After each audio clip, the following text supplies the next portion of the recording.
محمد اللهم صل عليه. بسم الله الرحمن الرحيم. السلام عليكم ورحمة الله وبركاته. Waalaikumsalam warahmatullahi wabarakatuh. إن الحمد لله والصلاة والسلام على رسول الله وعلى آله وأصحابه ومن والاه ولا حول ولا قوة إلا بالله. اللهم صل وسلم وبارك وكرم وعظم على سيدنا محمد اللهم صل عليه وعلى آله وأصحابه أجمعين. أما بعد.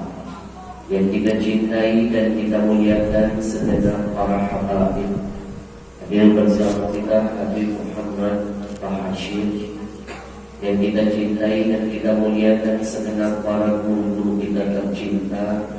Ada guru kita Ustaz Nanang Qasim LC, Ustaz Nanang Qasim, ada Ustaz Riza LC. Kita doakan dulu guru-guru kita, mudah-mudahan Allah sehatkan badannya, panjangkan umurnya, kuatkan imannya, jaga semangat istiqamahnya, dilindungi Allah dari berbagai macam fitnah dunia. Amin ya rabbal alamin. Izinkan saya mengucapkan ribuan terima kasih kepada segenap rekan-rekan baik keseluruhan yang selalu menjadi yang terdepan di dalam dakwah. Ini baru namanya geng motor yang diridhoi Allah. Amin. Bukan sibuk kebun-kebunan, bukan sibuk bikin onar, tapi berjalan makin depan untuk dekat dengan Allah dan Rasul. Jadikan setiap tetes bensinmu, jadikan setiap putaran rodamu, jadikan setiap hembusan bunyi gasmu itu menjadi wasilah yang akan memuliakanmu nanti di hadapan Allah. Amin. Karena semua yang ada di sekitar kita, kata Nabi, mustaqohon akan berbicara nanti di hadapan Allah. Motor akan ngomong nanti di hadapan Allah. Betul ya Allah, aku sering dibawa ke masjid. Anak terbiasa berbicara, betul ya Allah, aku sering dipanggil untuk tidur. Semua apapun yang menempel pada diri kita akan menjadi saksi apakah dia meringankan atau justru akan memberatkan kita nanti di hadapan Allah. Maka hari ini kita bersyukur kepada Allah. Allah jadikan semua yang Allah titipkan kepada kita insya Allah menjadi apa yang akan memuliakan kita. Amin. Kita doakan mudah-mudahan teman-teman geng motor baik keseluruhan ini mudah-mudahan selalu dalam keistiqomahannya. Amin. Ya Allah, amin ya rabbal alamin. Izinkan saya mengucapkan ribuan terima kasih kepada komunitas Riau Indonesia Mengaji. Mereka lah yang menjadi wasilah menghadirkan saya untuk yang kedua kali di Kalteng ini. Bulan kemarin saya dibawa mereka ke Kaltim. Dari Kaltim sebelumnya di Kalsel, dari Kalsel sebelumnya di Kalteng. Hari ini saya diterbangkan kembali di Kalteng. Mereka yang jadi wasilah.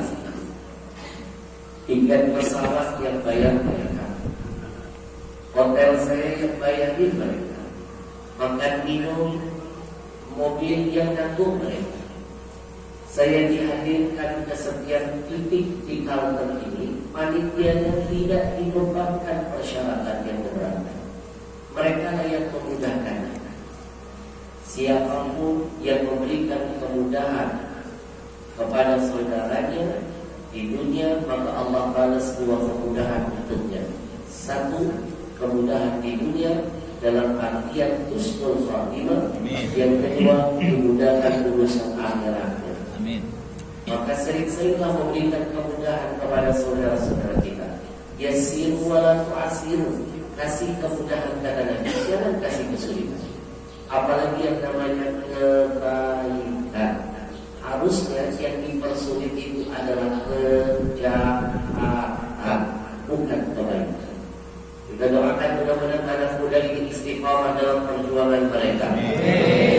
Mereka tidak cuma mengajak kita mengaji, tapi mereka mengajak kita untuk mengkaji. Maka insya Allah hari ini saya tidak hanya mengajak Bapak Ibu mengaji, tapi insya Allah kita akan mengkaji. Karena salah satu yang membuat kaum muslimin di negeri ini tertinggal dengan orang-orang non-muslim, jawabannya kita sibuk mengaji tapi malas mengkaji. Sekali lagi yang membuat muslim di negeri ini tertinggal karena kita sibuk mengaji tapi malas mengkaji. Padahal Quran tidak hanya harus mengajiin, tapi harus dikajiin. Kenapa? Karena di dalamnya ada hudan linnas, petunjuk bagi manusia yang Allah siapkan. Siapapun orangnya, apapun agamanya, dari manapun dia berasal, kalau dia mau mengkaji Al-Quran, maka dia bisa mendapatkan semua kebahagiaan di dunia, bahkan keselamatan nanti di akhirat. Amin. Maka siapapun yang mengedah Quran, dia akan dapat ilmu yang berhubungan dengan dunia dan ilmu yang berhubungan dengan akhirat. Makanya Ibn Mas'ud pernah berpesan, man arada ilm, siapa yang ingin mendapatkan ilmu, fa'athirul Quran, bedah, bongkar, kupas Al-Quran, fa inna fihi ilmul awwalin wal akhirin. Karena di dalam Quran terdapat ilmu sekarang dan ilmu yang akan datang, ilmu dunia dan ilmu akhirat.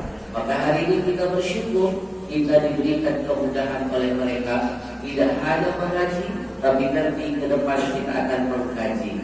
Sekali lagi kita bantu perjuangan mereka untuk membumikan Quran di negeri ini. Takbir! Allahu Akbar, Allahu Akbar, Allahu Akbar.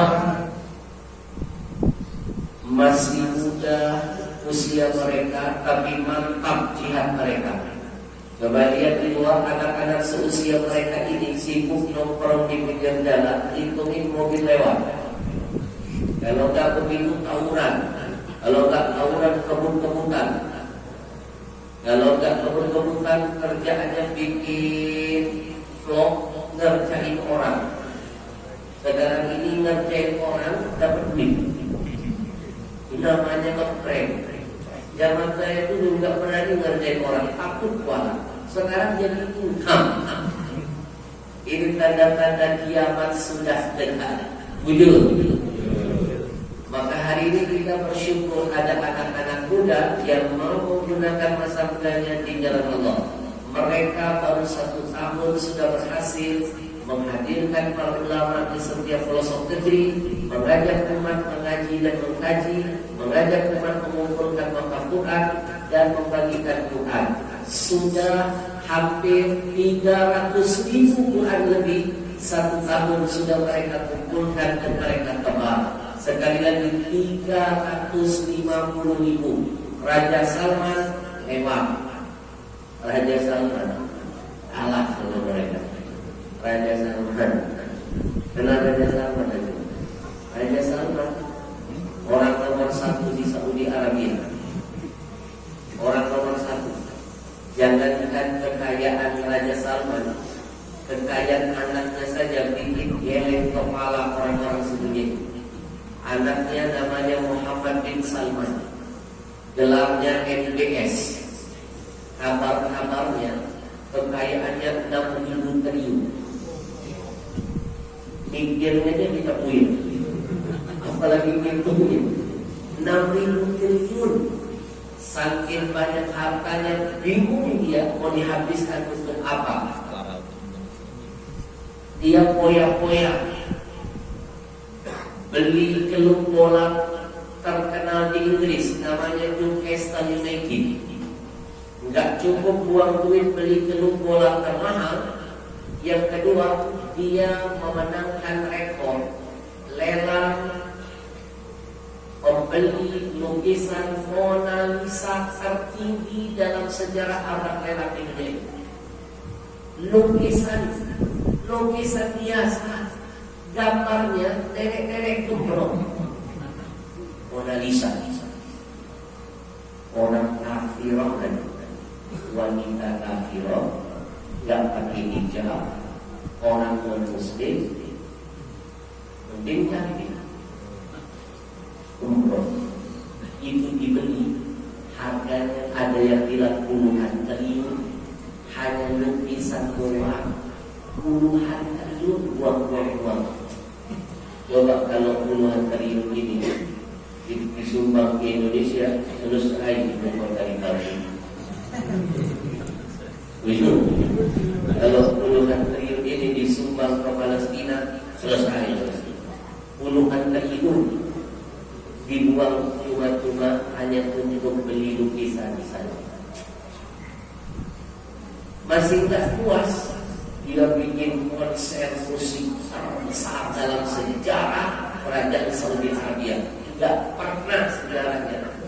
Dari Raja Saud, orang nomor pertama yang menguasai kerajaan Saudi, sampai sekarang kecuali dia, Muhammad bin Salman MBS, bikin konser musik terheboh dalam sejarah Arab.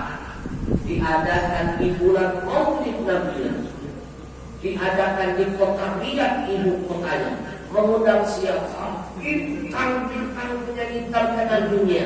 Enggak puas tadi, dia bikin siaran ulang konser musik di Jeddah, undang penyanyi terkenal namanya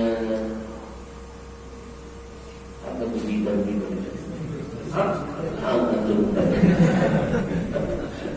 Justin Bieber, penyanyi kafir, dibawa masuk ke Jeddah, ratusan ribu wanita laki-laki bercampur, berpeluk-pelukan, bermaksiat, bercium-ciuman, udah gak mikirin hijab ilmu. Anda kiamat sudah dekat.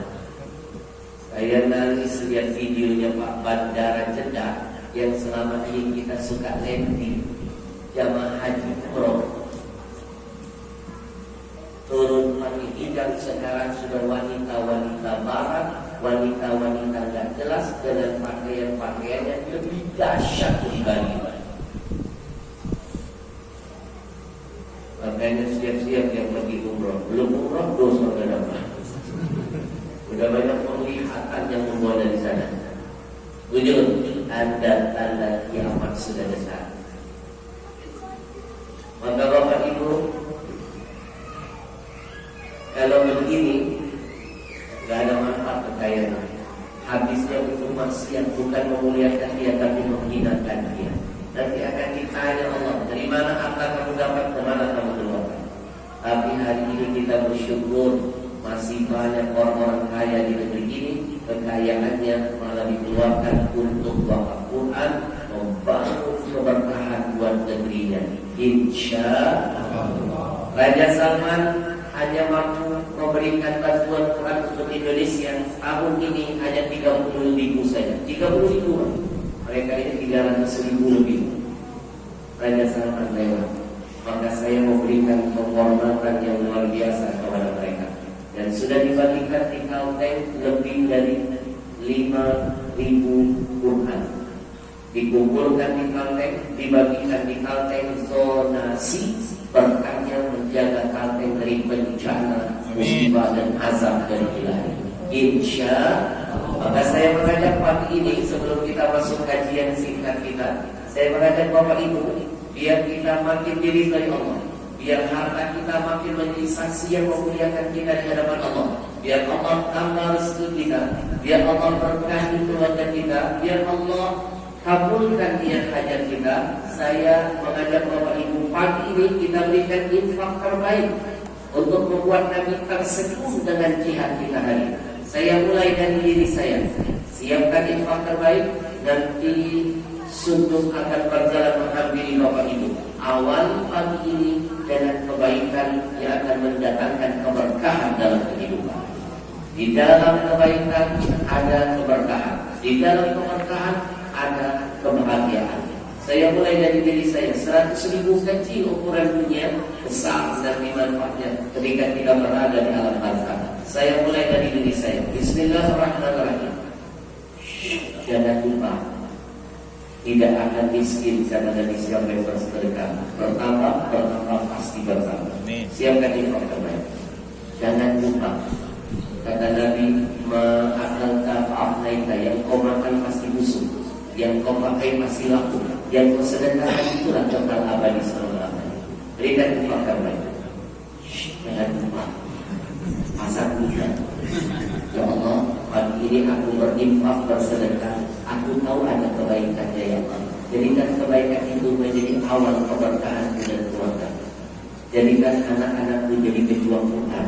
Jadikan anak cucuku ada yang jadi penghafal Quran. Berkah. Kita ingin dengan salawat, biar apa yang kita keluarkan membuat Nabi kita bangga, tersenyum melihat kita. Siapapun yang berjuang bersama Quran berarti sudah membahagiakan Rasulullah. Dalam Quran adalah mukjizat yang paling dibanggakan Nabi. Siapa yang membahagiakan Nabi, Allah bahagiakan dia dunia sampai akhiratnya. Insya Allah. Sallallahu ala Muhammad. Sallallahu alaihi wasallam.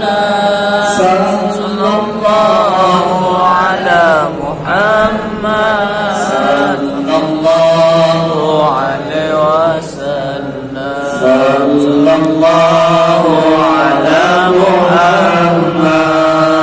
Sallallahu alaihi wasallam. Sallallahu ala Muhammad.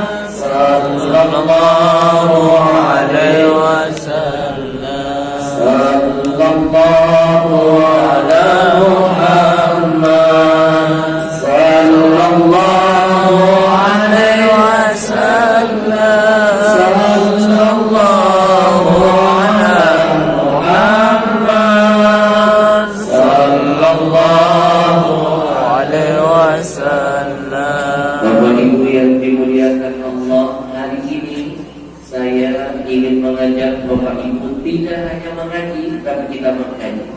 Pertanyaannya, Habib, apa yang mau kita kajiin pagi ini dan apa yang mau kita kaji? Pagi ini kita akan mengkaji surah Al-Anfal ayat 33. Saya bacakan ayatnya, nanti kita baca sama-sama. Aceh, kalau saya ajak nanti baca Qurannya bareng-bareng mau?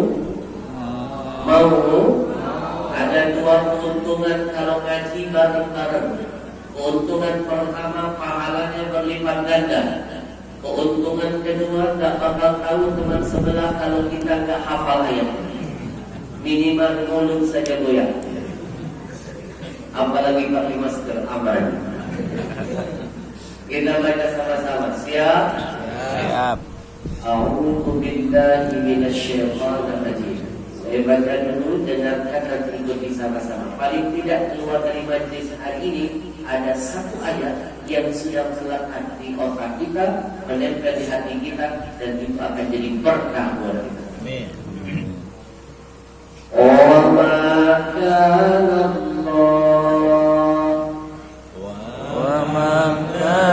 Allah liyu'adzibahum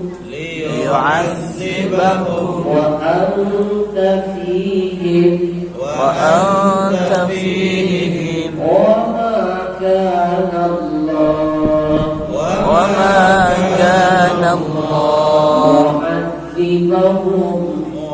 معذبهم وهم يستغفرون. Dalam menghafal Quran yang cepat, dibaca yang pertama sambil melihat. Coba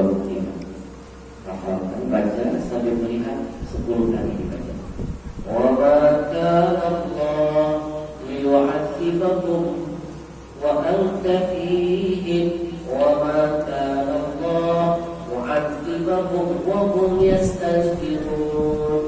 Ulangi 10 kali.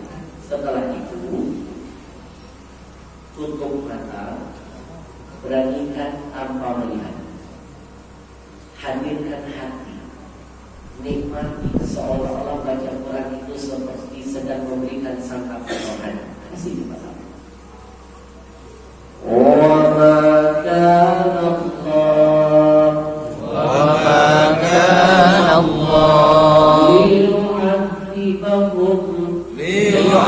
ليعذبهم وأنت فيهم وما كان الله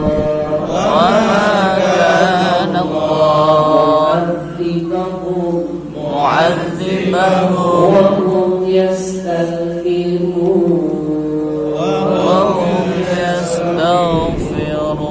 Sebelum saya artikan ayat ini, saya ingin menitipkan pesan dari Nabi.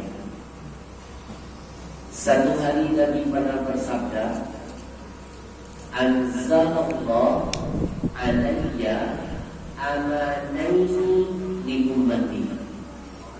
Anzalallah alayya amanaini li ummati. Kata Nabi, sesungguhnya Allah Subhanahu wa ta'ala menurunkan kepadaku ada 2 cara untuk menangkal bencana dan azab serta murka dari Allah yang tidak sampai kepada umatku. Ada 2 hal yang bisa menjadi penangkal, kata Nabi. Allah turunkan itu khusus buat umatku. Hadis ini meskipun sebagian orang mengatakan sanadnya dhaif, lemah, tapi sebagian ulama membolehkan mengamalkannya karena hadis ini dikuatkan oleh ayat yang tadi sudah kita baca. Hadis dhaif boleh diamalkan dengan catatan kalau itu fadhailul amal ada, memberikan motivasi untuk beramal kebaikan. Habib, apa 2 penangkal yang bisa menyelamatkan kami sebagai umat Nabi Muhammad dari bencana, dari musibah, dari murka, dari azab Allah yang akhir-akhir sudah sering turun di Indonesia? Yang terbaru kita dengar berita Sumeru dari Lombok.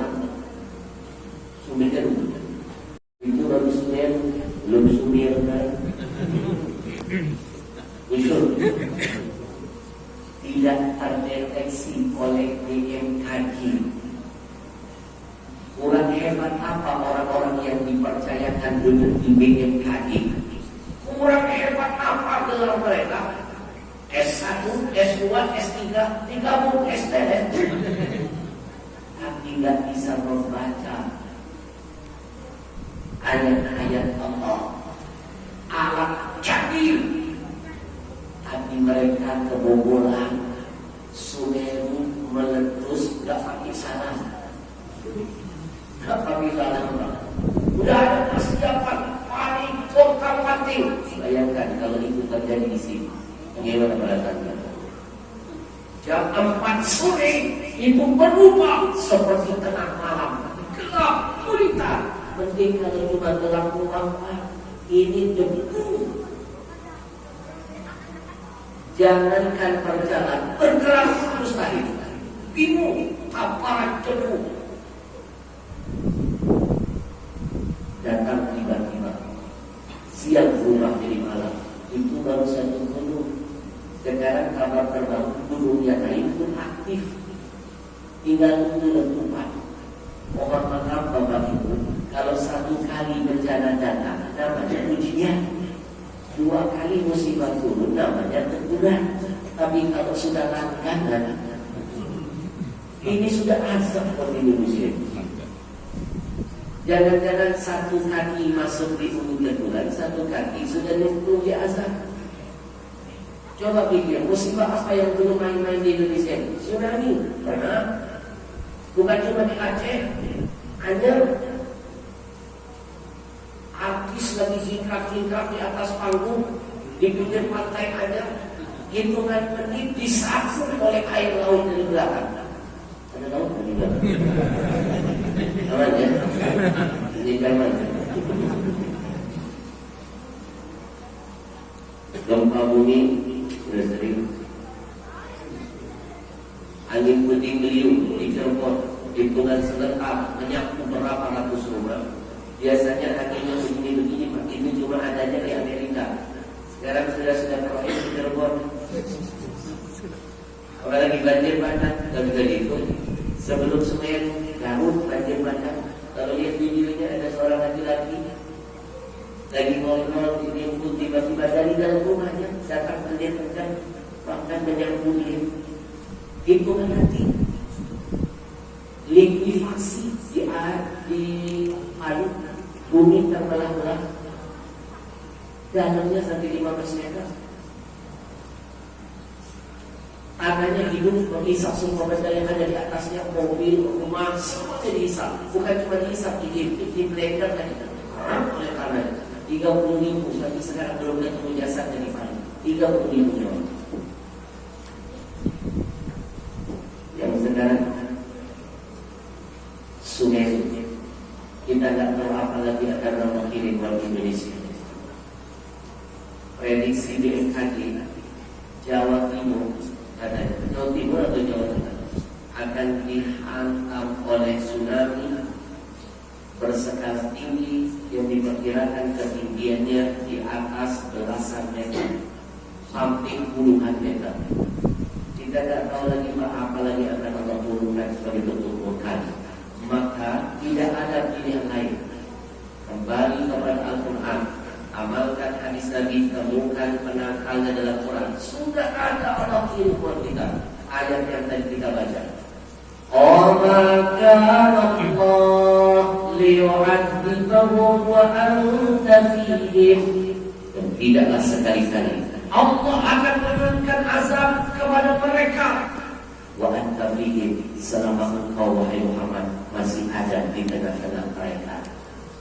Yang kedua, wa maka Allah mu'adzibahum wa hum yastaghfirun. Tidaklah Allah menurunkan azab untuk mereka semuanya selama mereka masih mau beristighfar kepada Allah.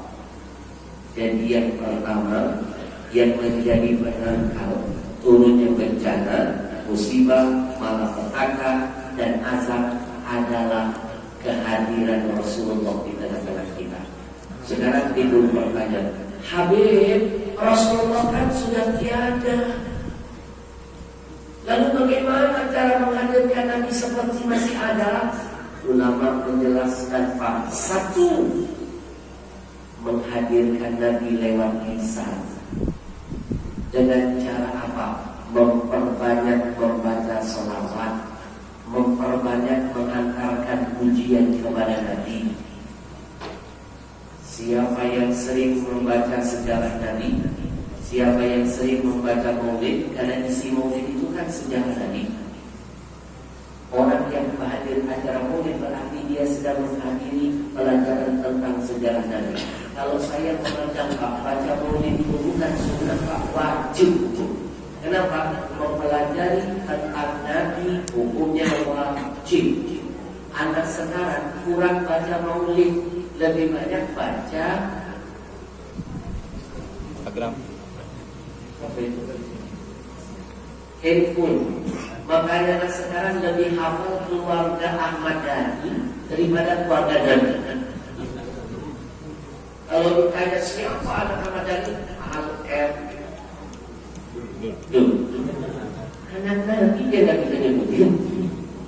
Anak kecil saya tanya siapa istri ibu Nabi, Siti bingung dia Pak. Namanya bilang Siti Nurhaliza. Dia lebih hafal nama Allah daripada nama ibunda Nabi. Kenapa? Kurang paham dengan sejarah Nabi. Makanya saya kadang-kadang geli kalau ada orang mengkafirkan orang yang membaca maulid. Dia tak paham isi maulid itu semuanya sejarah Nabi. Orang yang baca maulid bukan cuma baca, sebenarnya dia sedang menghadirkan Nabi dalam kehidupannya. Bapak Ibu, ada yang menarik di kejadian Sumeru. Itu tepat di desa Renteng kalau nggak salah, Lumajang.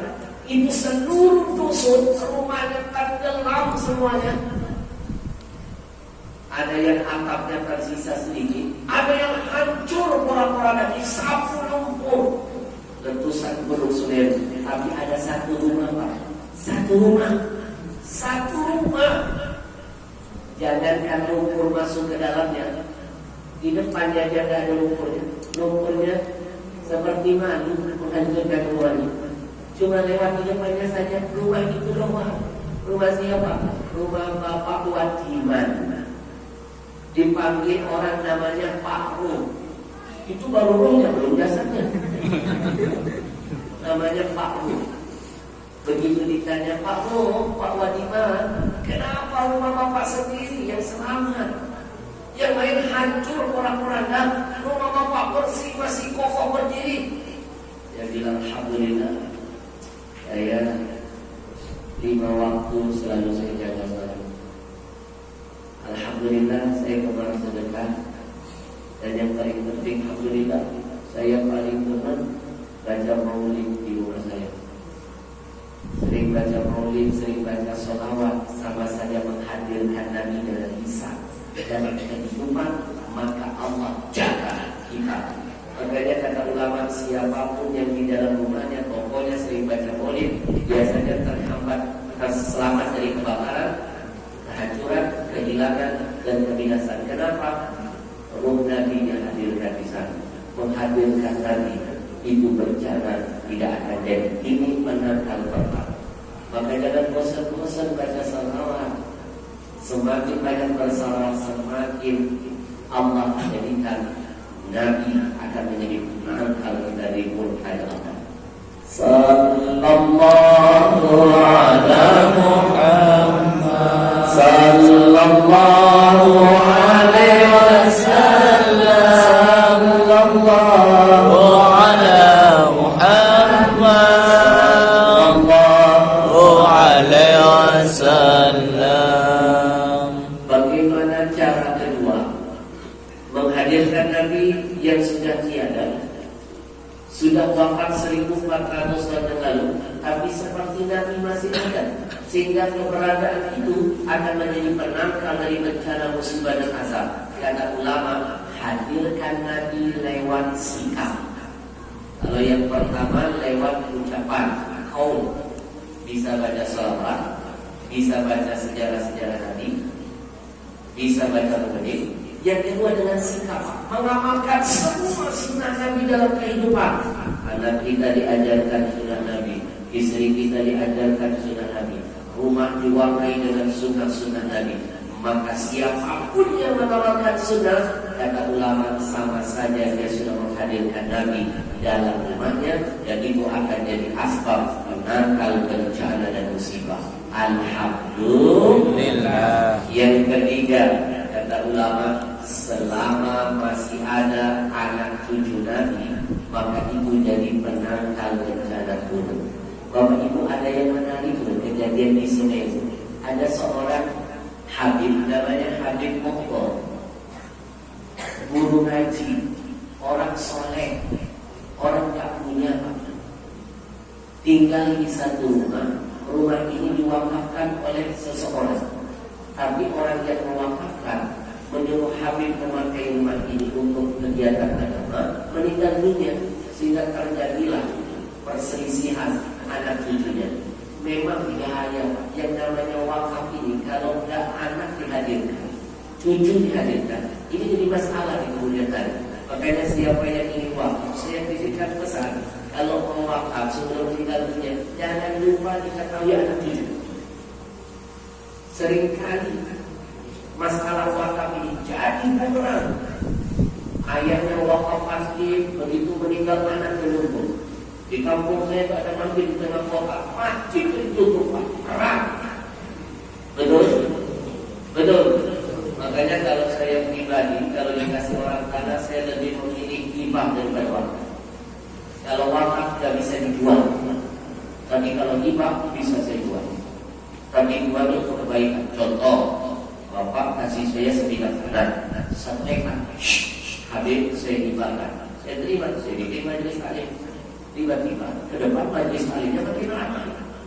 Tidak muat kita rasa mereka, tidak muat. Saya dengar kabar Habib di kampung sebelah ada yang mau jual tanah, luasnya 2 hektar. Lebih baik Habib pindah ke sana majelisnya. Kalau hibah bisa saya jual. Saya jualkan ini. Saya beli yang 2 hektar untuk kepentingan umat, biar umat makin banyak hadir. Boleh kalau hibah. Kalau wakaf nggak bisa dijual. Paham? Dan siapa yang wakaf jangan lupa anak cucu panggil, nah cucu sini, ini bukan punya kalian tadi. Sudah papa wakafkan untuk amal papa dan akhirat. Dan ini juga jadi amal untuk keberkahan buat kalian di dunia. Harta wakaf kalau hati-hati jadi kemana. Kasus di Sudan Habib Muto, walaupun simpang siur, ada yang bilang diusir beliau, tapi sudah klarifikasi, beliau tak diusir, tapi membenarkan ada konflik, sehingga beliau memilih mengalah. Seorang Habib dengan bijaksana saja mengalah, tidak mau jadi pertikaian. Ya sudahlah, saya keluar dari rumah ini. Keluar 3 hari sebelum musibah, 3 hari sebelum musibah. Beliau keluar. Begitu keluar 3 hari setelahnya semuanya disapu oleh Allah. Maka saya mesti pesan, jangan main-main, jangan main-main. Di antara doa Nabi yang sering Nabi baca, Allahumma innahum minni wa ana minhum. Ya Allah, mereka anak cucuku bagian dariku dan aku bagian dari mereka. Darah Nabi menyatu dalam tubuh mereka, darah mereka terdapat darah Nabi kita. Bapak Ibu silakan buka kitab judulnya As-Sawaqiq Al-Muhriqah. Ini bukan sembarang kitab, karya ulama terkenal, namanya Al-Imam Ibn Hajar Al-Haythami, halaman 181. Silakan buka. Imam terkenal ini mengupas ayat yang tadi kita baca. Wa ma kana Allah liman yubahum wa anta fihim. Ternyata dia menjelaskan asyarat Nabi sallallahu alaihi wasallam ila wujudi dalikal mahna ila ahli baitihi. Ayat ini sebenarnya Nabi menjelaskan tentang anak cucunya. Selama masih ada anak cucu di muka bumi ini, maka insya Allah selama mereka orang-orang yang baik, mengajarkan kebaikan, orang-orang yang soleh, mengamalkan sunnah Nabi, maka itu akan menjadi penyelamat kampung itu dari bencana dan musibah. Tercatat dalam kitab As-Sawaqiq Al-Muhriqah, innahum amanun li ahli al-ardh. Kata ulama yang hebat ini Haythami, mereka adalah penghuni penangkal bencana dan musibah, seperti dahulu Allah jadikan kakeknya jadi penangkal musibah. Maka Bapak Ibu, tanamkan di hati kita ada rasa kecintaan, ada rasa mahabbah kepada anak kita. Insyaallah. Sallallahu ala Muhammad, sallallahu alaihi wasallam, sallallahu ala Muhammad, sallallahu alaihi wasallam. Sedangkan bencana yang pertama sudah kita kupas. Sekarang yang kedua. Wa ma kana Allah mu'adzibahum wa hum yastaghfirun. Allah tidak menurunkan bencana selama masih banyak orang-orang yang mau baca istighfar.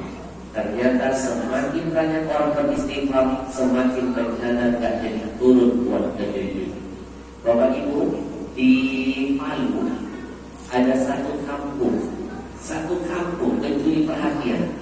Kampung yang lain hilang semua penghuninya seperti ditelan bumi. Kampung itu tidak terasa gempa, tidak ada tsunami, tidak ada likuifaksi. Masyarakatnya tidur nyenyak di kampung itu.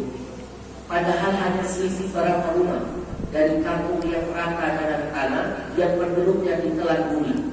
Pertanyaannya, kenapa kampung itu dijaga? Salah satu jawabannya, masyarakat di kampung itu senang bikin berjamaah, senang bikin majelis zikir. Ternyata dengan zikir itu menjadi menangkal dari murka Allah Subhanahu wa taala. Maka pagi ini kita warnai kajian kita dengan berzikir. Mudah-mudahan Allah segera angkat semua problem hidup kita. Mudah-mudahan Allah segera jauhkan kita dari bencana dan bahaya, dan mudah-mudahan Allah kabulkan niat hajat kita. Astaghfirullah Rabbana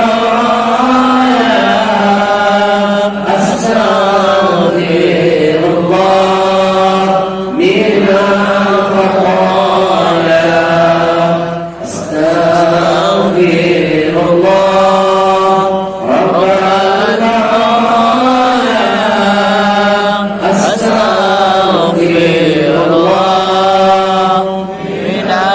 khataaya astaghfirullah Rabbana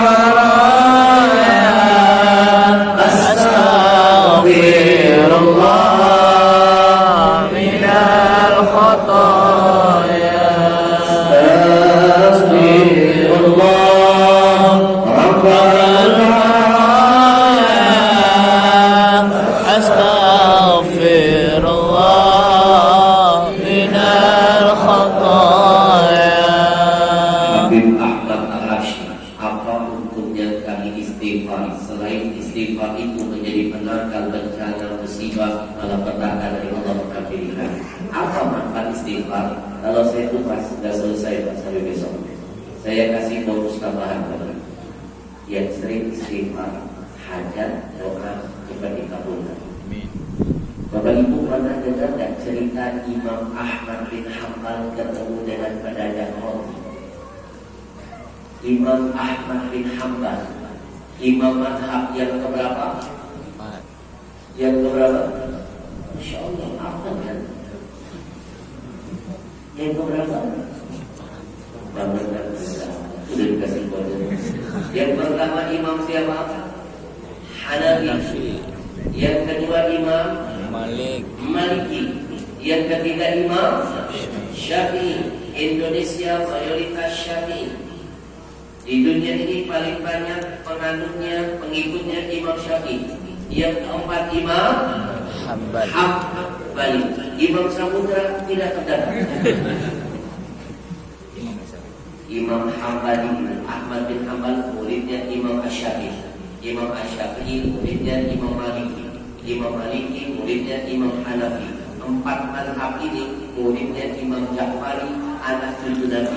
Maka saya suka geli ada orang-orang yang membenci para habaib, membenci anak cucu Nabi, merasa dia mengamalkan mazhab ini dengan sombong. Dia lupa mazhab yang dia ikuti belajar dari anak cucu Nabi, Imam Ja'far.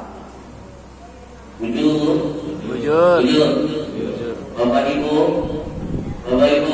Imam Ahmad bin Hanbal seorang ulama terkenal di abad itu, ulama hebat.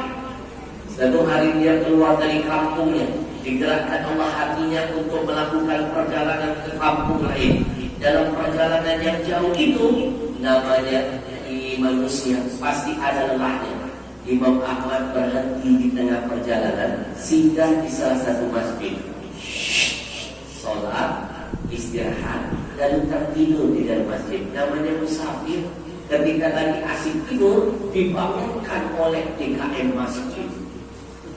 DKM masjid dan tahu kalau yang tidur ini ulama terkenal di abad itu. Dibangunkan, diusir, dilarang tidur di masjid. Bangun Pak, bangun. Kalau ada tulisan, tak boleh tidur di sini. Keluar. Yang dia usir ulama besar. Imam Ahmad marahkan dia, ada. Dia tersenyum. Ujian dari Allah. Memang ujian itu selalu datang di saat tidak siap, lagi ngantuk, lagi capek, diusir.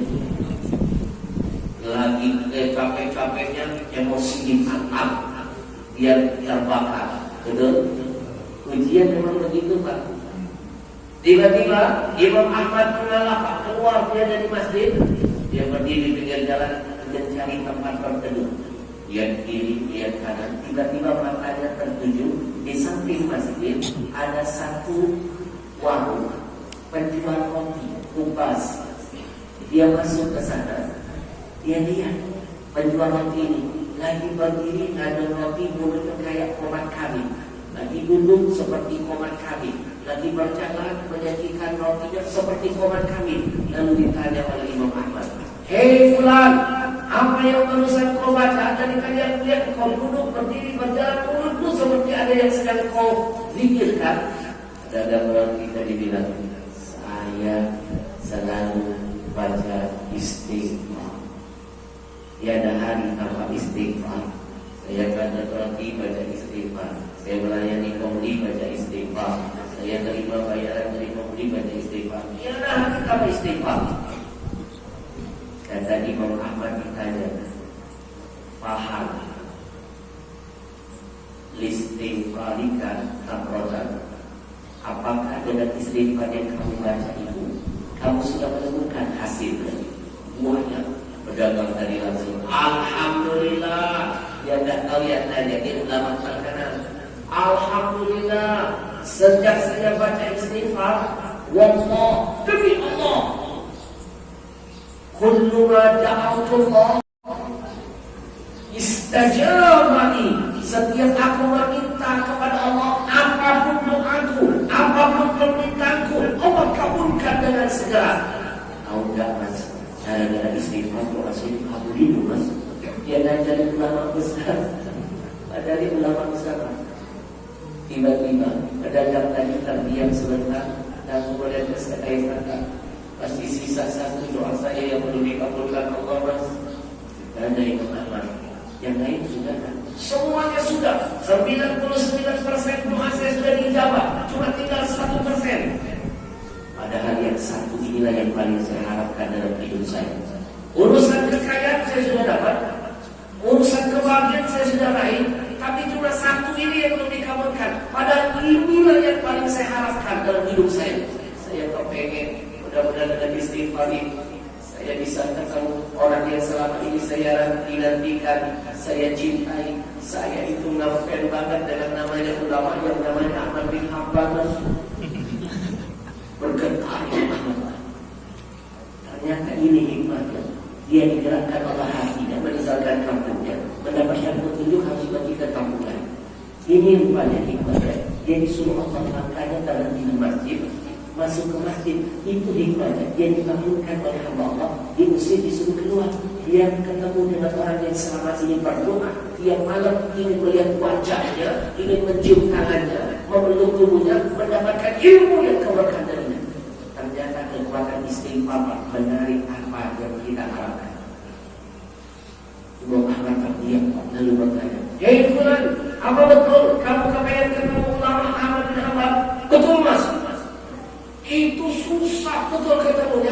Padahal saya cinta mati dengan dia. Saya kepengen, jangankan jauh tangannya, pandang wajahnya saja sudah kepengen. Kata Imam Ahmad, sekarang kamu beruntung, doamu semuanya sudah dikabulkan Allah. Canda Allah. Orang yang kamu ingin jumpai ada di depan kamu. Semua jangan ngakuan dulu mas. Betul, saya lah Ahmad bin Hanbal. Kalau yang percaya kamu tanya hukum apapun saya hadirkan jawaban lengkap dari dalil. Imam Ahmad Bukan berdarah, hadis berdarah. Begitu dia tanya semua dijawab oleh Imam Ahmad. Akhirnya Pak dia cium Imam Ahmad, dia perlu bangga dari keadaan. Istighfar memudahkan seseorang mendapatkan apa yang dia harapkan. Istighfar menjadi asbab doa cita-cita dikabulkan. Maka dia enggak mau istighfar. Kita mohon kepada Allah untuk wujudkan. Jadi mudah-mudahan Allah kabulkan hajatnya kita dalam istighfar.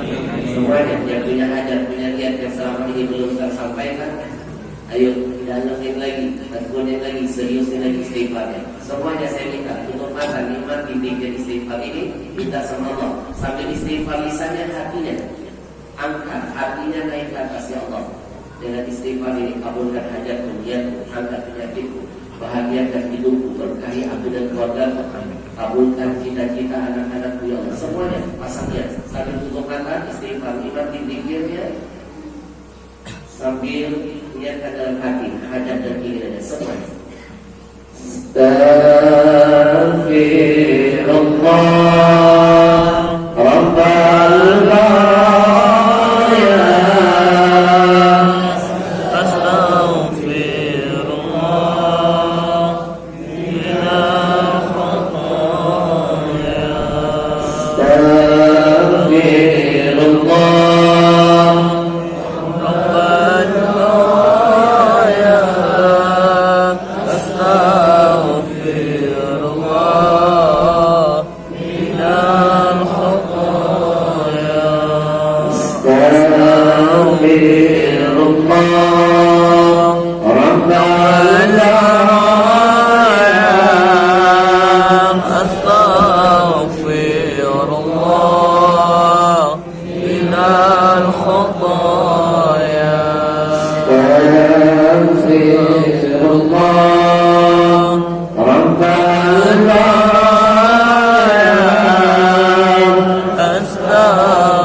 Saya tidak mau mengajarkan amalan yang belum saya amalkan.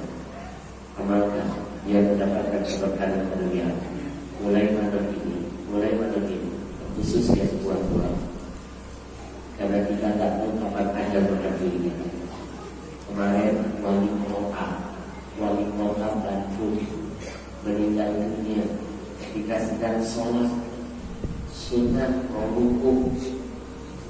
Sebentar lagi mendengar khatib dicabut motor.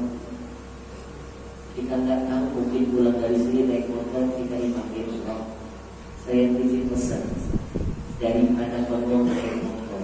Bengong nggak ada baca nama-nama. Jangan lepas istighfar sholat. Daripada naik mobil bengong, baca istighfar sholat. Kita nggak tahu boleh jadi kejadian kita kayak pada saat itu. Lagi berjalan tiba-tiba kecelakaan, supir kita ngantuk, meninggal dunia. Kalimat terakhir salawat dan istighfar. Istighfar dari asbab Allah rahmati kita, salawat dari asbab Rasulullah syafaati kita. Amin. Daripada bengong. Pulang dari majelis ini saya titipkan pesan. Jangan nekat tidur kalau tak melakukan yang ini. 1, ambil wudu. Naik ke atas ranjang, pegang tasbih. Kalau ada tasbih mati kanan. Baca istighfar 100 kali ini, baca selawat 100 kali. Kalau saya bangun tidurnya, kalau sudah baca selawat dan istighfar dan itu, saya biarkan kanan saya tasbih tergantung dengan sendirinya, tidur terjatuh ke sana. Saya lebih nikmat tidurnya ini. Malam ini coba tidurnya baca salah satu ayat sampai tasbihnya jatuh. Kalau seandainya malam itu kita tidur dan jadi tidur kita selama-lamanya, tenang. Dosa kita sudah dirontokkan Allah, sudah bersih menghadap Allah, sudah suci, syurga menanti kita. Jangan berani-berani tidur tanpa berwudu, tanpa istighfar, tanpa salawat. Pada saat tidur Allah cabut nyawa kita, masih ada noda menempel di tangan badan kita. Mau kita di mana wajah kita berhadapan dengan Allah. Saya ijazahkan amalan ini yang saya dapatkan dari guru-guru saya. Sebelum tidur, wudu, baca salawat, baca istighfar. Tinggal semuanya menjawab, saya terima ijazahnya. Saya terima. Mobil itu ijazah. Mobil itu ijazah. Jadi asbab keberkahan. Amin. Singkat padat. Sekali lagi kita ulangi ayatnya biar pulang bisa dari anak video. Wa ma kana Allah liyu'adzibahum wa anta fihim wa ma kana Allah mu'adzibahum wa hum yastaghfirun. Yang bisa mengulang ayat ini saya kasih Tuhan, tetap dengan tangannya. Tidak boleh. Kalau Ustaz sama Ustaz dulu makan dulu. Ada anak kecil, anak muda di sana, masya Allah, bisa ada minum dulu satu. Baik, saya kasihkan topik. Akhir boleh baca akhir.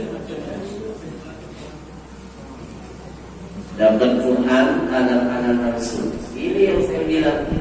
Cuma kalau ngaji tapi gak ada yang mengkaji. Ini hasil. Naik motor video.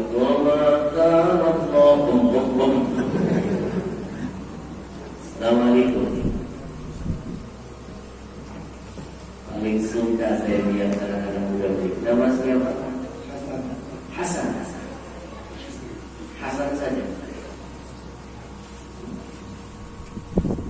Saya punya adik namanya Hasan. Saya punya paman namanya Hasan. 13 tahun belajar di Mekah, meninggal dunia. Lagi asyik-asyik belajar 13 tahun di sana. Waktu haji kecelakaan. Paman saya tidak bisa selamat, mobil kecelakaan, yang lain selamat. Belajar dengan ulama besar, guru besar Masjidil Haram Sayyid Muhammad Al-Jalani.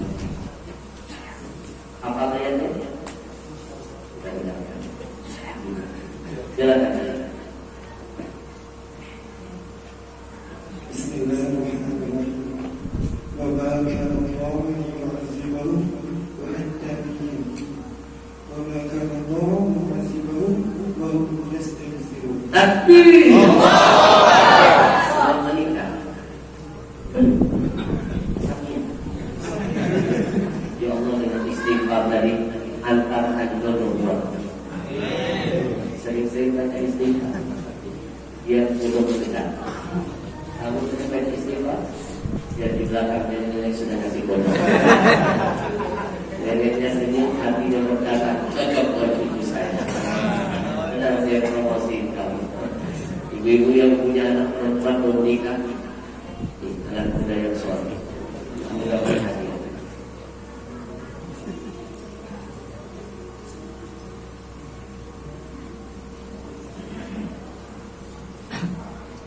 Masya Allah. Sering-sering duduk di majlis ilmu, jadi berkah. Dan doakan mudah-mudahan Amin. karena begitu mimpi mau cari istri yang baik, kalau jadi smoking, sering duduk di tempat yang baik, nanti ketemu pasangan yang baik. Amin. Usia berapa? 22. Nabi menikah usia 25. Masih ada 3 tahun.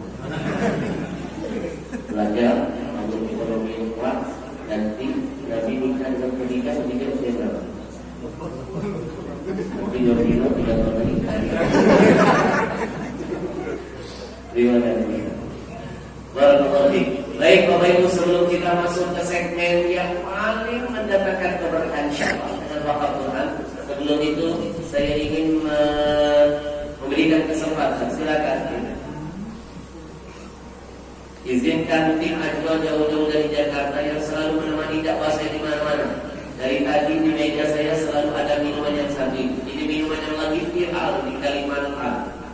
Kalsel, Kalteng, Kalmar dan sekitar. Bapak Ibu mohon doakan. Air ini kami bikin untungnya buat Palestina. Yang kedua sekarang sudah bertambah. Untungnya dalam 1 tahun ada 12 orang anak yatim, 12 orang anak fakir miskin yang akan diberangkatkan belajar kiamat. Di masjid ini kalau ada yang keluarganya tetangganya ada anak cucunya hafal 20 juz Quran minimal dari keluarga yatim atau orang yang mampu, tolong informasikan kepada tim Ajwa, perusahaan air minum saya bekerja sama dengan komunitas anak muda ini. Dalam 1 tahun 12 anak akan kita kirim beasiswa gratis belajar ke Yaman, ke Habib Umar bin Hafiz. 6 tahun dibiayai gratis, sampai ke paspornya dibikin.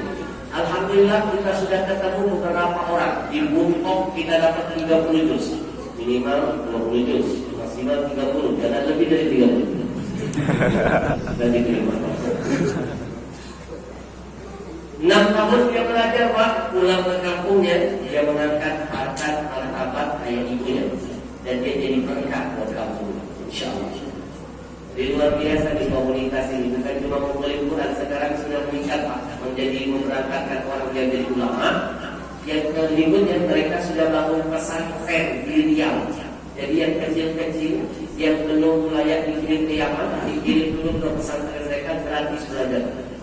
Sekarang sudah berapa puluh persen, sebentar lagi selesai. Maka luar biasa anak-anak muda itu. Dari mulai mengumpulin orang, mendatangi ulama, meningkat wakaf Quran, bikin pesantren, sekarang membiayai beasiswa. Luar biasa. Takbir.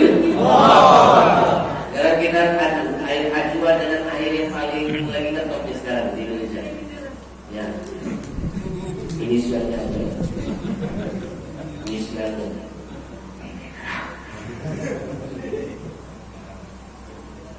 Saya pastikan, insyaallah saya akan selalu berjuang menjaga diri saya. Tidak akan mau lagi saya masukkan ke mulut saya minuman-minuman yang putih khususnya. Karena 80% minuman di Indonesia yang dikuasai perusahaan Yahudi. Untungnya pasti buat Israel.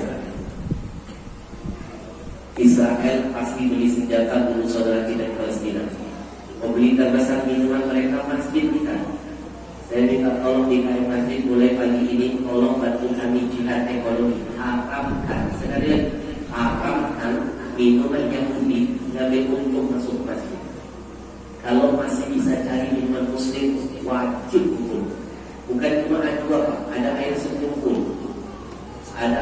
mana. Habib Sedap Mahmud punya ayat namanya Darwa. Arifin yang punya Ad-Dikram. Buya Yahya punya Al-Bahda. Silakan syiarkan produk milik orang muslim. Malu gak dengan Allah? Malu gak dengan Rasulullah? Yang isi hajian ulama kita, yang ada jamaah kita. Minuman kafir kita kasih ulama kita minum. Minuman kafir lagi. Berarti kita mencatatkan nama guru-guru kita dan jamaah kita menjadi donatur buat Israel. Kita tanggung jawab dosanya. Ikut nanti dalam dosa. Maka doakan ajwa untuk yang kita kirim buat Palestina. Sekarang kita teteskan betadin beberapa tetes. 30 merek minuman sudah dikalahkan oleh ajwa, Pak. 30 merek minuman kalah oleh ajwa. Jangankan air hangat, jangankan air yang liquid, air hangat kalah. Apalagi tidak hangat. Lihat air mereka dari bening berubah jadi kuning. Sekarang kita adu dengan minuman milik kaum muslimin. Bantu saya sebutkan, syiarkan namanya. Apa namanya? Ajwa. Nabi berkah dari rumah Nabi. Apapun yang dihubungkan dengan Nabi pasti berkah Nabi. Kita tuangkan. Ajwa dikhatamkan Quran 30 juz Al-Quran. Di setiap kata ayat yang ditemukan. Lalu dibikin pabrik, didengarkan Quran. Quran itu obat dan rahmat. Ayat itu hidup. Kalau digabung akan menjadi kekuatan yang sangat dahsyat.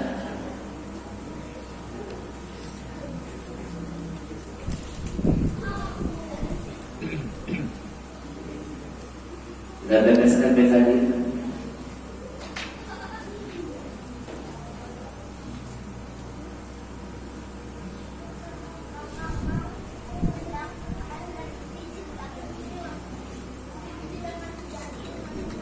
Ajwa membersihkan semua kotoran yang ada di dalam tubuh. Karena kita tempelkan minuman apa yang lebih bersih, Ajwa. lebih cantik. Ajwa. Jangan malas-malas menyebut nama berkah itu karena itu nama dari Nabi. Enak didengar, enak disebut ajwa. Dalam tes yang terakhir kita gunakan meja makanan. Saya pakai sampel makanan yang murah meriah, namanya mie. 80% makanan di sekitar kita mengandung zat mematikan, mulai dari kimia, pengawet, formalin. Orang zaman dulu panjang-panjang umurnya karena tidak pernah makan racun. Orang sekarang muda-muda sudah timur karena makanannya beracun. Adik perempuan saya usia baru 28 tahun karena kanker payudara stadium 4 lanjut, wafat. Kenapa suka makan mie? Saya pernah terlambat menyelamatkan nyawa adik saya. Tapi saya tidak akan pernah malu. Dimanapun saya tausiah, saya promosikan air berkah ini. Biar tidak ada kata terlambat menebar manfaat untuk umat. Semoga jadi amal bagi kita semuanya. Bapak Ibu silakan kita lihat, kita adu. Ajwa tetap bersih, bisa menetralkan potensi kimia racun apapun yang ada pada makanan. Perut tetap terjaga. Kita angkat minuman yang berwarna biru. Lihat, ini pasti kimianya, ini pasti pengawet, ini pasti formalin yang menempel pada makanannya. Dan ini akan jadi kanker. Kalau baru 1 sendok sudah begini menyerapkan perut anak-anak kita, bagaimana sebungkus, bagaimana tiap hari, bagaimana bumbunya, ini pasti jadi kanker dan mematikan. Tapi kalau minumannya ajwa, pasti akan lebih berkah karena ada unsur antioksidan, menetralkan racun yang kedua pelajari dari air zam-zam.